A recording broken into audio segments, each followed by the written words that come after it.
Live from downtown Detroit, live stream with Jake and Carr starts now.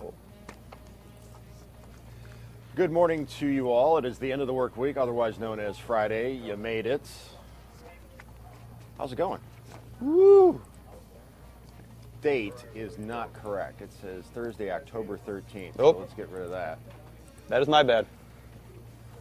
It's all right, Jake. Jacob's filling in today for John Steckroth, who otherwise, in fact, he does not have anything to do today. Still took the day off, so I have to razz him a little bit. To lead the show today, glad you're with us, by the way. In things I never expected Guy Gordon to say to me, this would have to be number one. Walking through just now, he saw this sitting next to my desk, and he goes, "Ooh, who's Puffball?" He did. And I said, "Do you know about the Puffball, Guy?" And he said, "Yeah, they're delicious. You put a little breading and butter, or flour and butter, and you no, I'm serious. This is a thing. This is a giant mushroom that I found growing between my neighbor's house and ours. There are many of them, probably a good half dozen or more, still remaining, and it is a giant mushroom. And I put this on social media last night, and I've received no shortage of suggestions on how to prepare it. You cut it up and saute it, or you deep fry it, and it is called a puffball. But Guy Gordon, ooh, who's Puffball?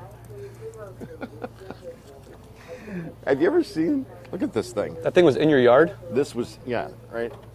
You see that? I know I'm below the light here, but I mean that's the part that was in the ground. Obviously, the dirt right there. Monstrous. This thing is. I mean, you see how big the counter is. Let's see. Let's see here. You're gonna have to cook it up. Huh? You're gonna have to cook it up. Well, here's what we're going to do. On Live in the D, on TV, on Local 4 at 10 o'clock, it's me and Tati today. Chuck got an early start on his weekend. Tati and I are going to cut into this and see what it looks like on the inside. So we can't wait for that. And just so you know, this thing smells like a super mushroom. A super mushroom. I'll just put it right here. And in mere moments, you'll be able to smell the fragrance of mushroom. Can you smell it? Yeah. Yeah? The assignment desk confirms that it is indeed. And if that wasn't weird enough, pizza beer koozie. That's called a Q. There we go. Pizza There we go. Beer koozie. This is actual beer koozie made of pizza.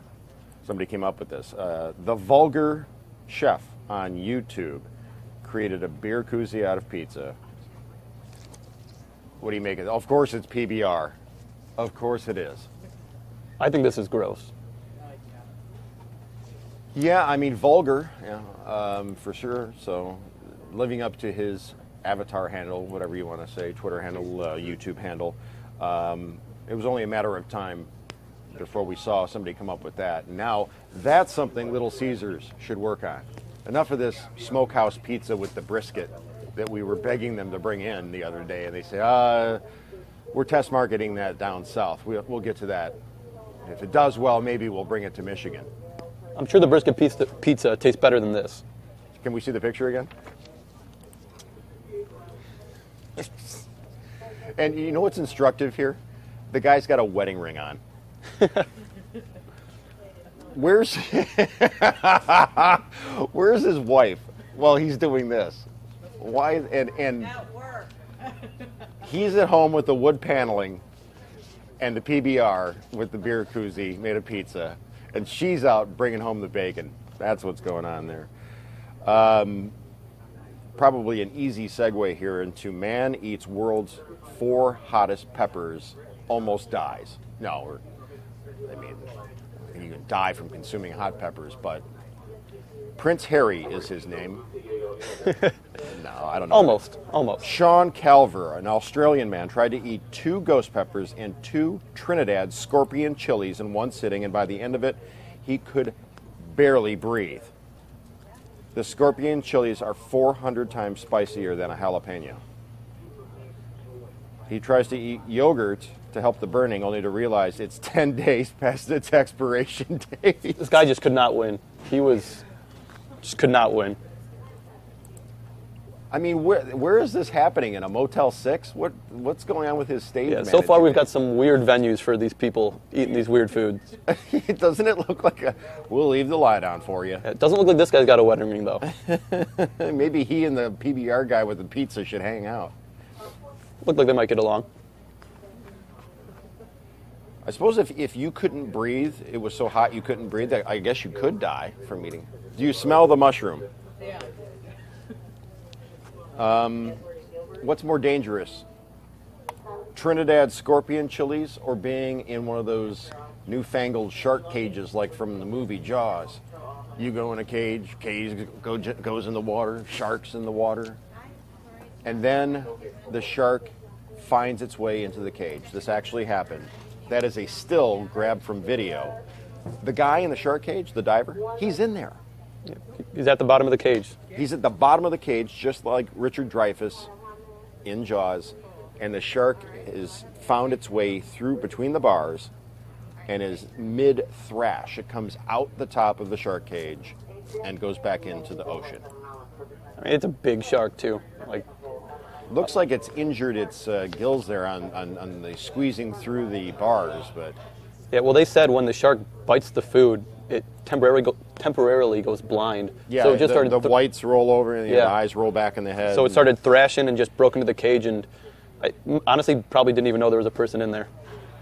That was my point. Everybody's talking about, oh, hell no, would I be in the cage, da-da-da-da-da. Well, you know, there was a guy in there and he lived. Well, yes, he lived, because once the shark got stuck between the bars and was trying to get out of the cage, the shark isn't thinking dinner time. It's thinking, I'm trapped, I need to get out of this thing. Yeah.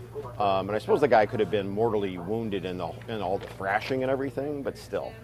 In terms of being eaten, I don't think the shark was going to be biting anything except steel bars to get away. You'd live longer if you stayed out of shark cages, but you could also read to live longer. A new study out of Yale suggests that those who spend more than 3.5 hours per week reading are 20% less likely to die early. Reading helps you focus, keeps your brain thinking creatively and analytically, and can decrease your chances of dementia. Reading also lowers your stress hormones, which helps you sleep and reduces your blood pressure. So there you go. That's the key to living longer. Just read. That's all you got to do. What is your book of choice, Jake? I am not a big reader at all, unfortunately. All right. Ken Bone. It turns out that he's a bit of a character. He did a Reddit AMA, Ask Me Anything. He is the legitimate person that had the red sweater on and became an overnight sensation from the town hall. If you go and do some Googling on this, there are some people that are like, oh, Ken Bone is human after all. He's got some stuff in his web history that has people raising their eyebrows. So if you're so inclined to learn more about the man who became an instant celebrity and then started tweeting with the hashtag BoneZone. Yeah, I mean, he's living it up. He knows he's a celebrity. And that's part of the backlash, is that people want him to just be like The weird, totally sort of aw shucks normal, like, and not be so maybe self-aware, I guess. Yeah. People got upset because he started tweeting like advertisements for Uber, I guess. Yeah, 3 days, right? It took him 3 days to become like a Uber spokesman. Yeah. So he has done some commenting and said some things that folks are like, hey, whoa, maybe we need to stop the Ken Bone popularity train here before it gets too far down the tracks. So tip you off that if you're inclined to figure out more about him, if you care, that you can certainly go to any number of sites. Flashback Friday. I was at this game. Maglio, the home run.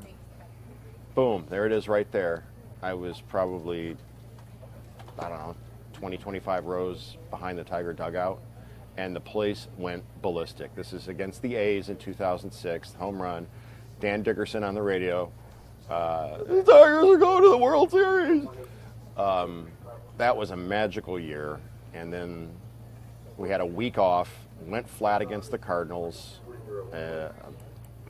Just a mediocre team if ever there was one. And they won the World Series and we didn't. But that moment, 10 years ago tonight, I remember vivid details about that, about the way I bashed my shin against my seat jumping up and down and how painful it was. I had a bruise for like 10 days. Was it worth it, though? It was absolutely worth it. I can't think about that moment without thinking about like my eyes watering from tears of joy, but also literally pain because I hit my shin that hard. I jumped up and my seat, the seat snaps up like this. Yeah. So it snapped up and kind of came like this, and I was also coming down with the shin. Oh, dang. At the same time and caught it just right. Oh, God. But then it was bedlam at Comerica Park. The Red Wings kicked off their season last night with a disappointing loss to the Tampa Bay Lightning. Wings led 3-2 entering the third period before ultimately losing 6-4 their next game Saturday against the Florida Panthers. Bowl of Bacon. We asked, what trait and or talent did you or your spouse absolutely pass on to your son or daughter? Your child, your offspring, your kids, the kiddos. Did you, Jake, did you inherit any sort of talent or sort of personality trait or way of being from either one of your parents? I think I just love sports because my dad played in college, so I think that's probably why I'm such a sports nut. There's all sorts of talent on display in the Local 4 newsroom. We have water bottles being balanced on heads. The reason that I was inspired to write this question is because my 5.5-year-old, taking after my side of the family, my mom, not a professional artist, but my mom has artistic talent. My dad, he had artistic talent. I do portrait art and drew editorial cartoons and caricatures, worked for my college newspaper. My daughter has taken to drawing superheroes and funny birds, and she seems precociously talented for being 5.5, but then again, I'm impressed with her because I'm her dad. What did you get from your parents, or what did you pass along to your sons and daughters that could be a personality trait, could be a talent, could be a fastidiousness, like wanting things a certain way? Tell us in the comments. Go to Bowl of Bacon on my page, at Jason Carr TV, at Jason Carr TV on Facebook, and answer the Bowl of Bacon. Don't forget, where'd it go? Got to get that mushroom back. I lost my magic mushroom. We're going to cut into this live on Local 4, 10 a.m., a little bit after 10 a.m. Also on Live in the D today, the Beatles, not literally the Beatles, but a lot of Beatles music, Beatles tribute act on the show. People are excited for that mushroom. People are commenting. They're mad you didn't cut into it right away. What are they saying? Tell me what they're people saying. They were commenting a little further down, but they were saying, why don't you cut into it now? I want to see what's inside that. People are interested, so they care. They want to know what's causing that aroma, that smell. It smells like a super mushroom. There's no other way to say it. Now I'm getting nods of affirmation over here from the assignment desk.